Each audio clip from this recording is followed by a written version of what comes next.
من کجا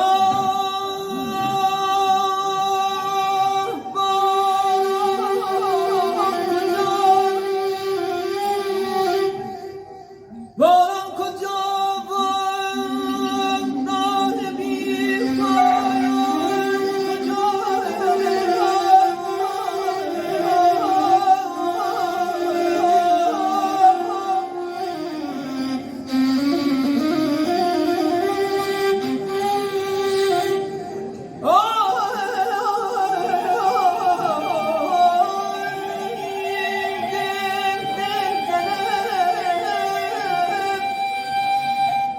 تا منزل جانان کجا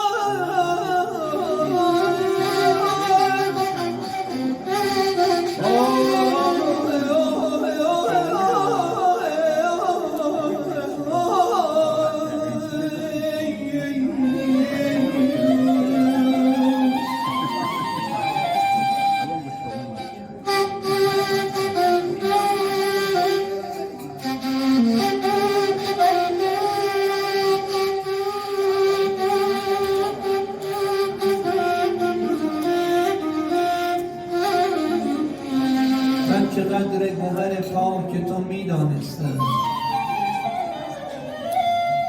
من که قدر گوهر پاک تو میدانستم ز چه مفقود شدی ای گوهر کانی من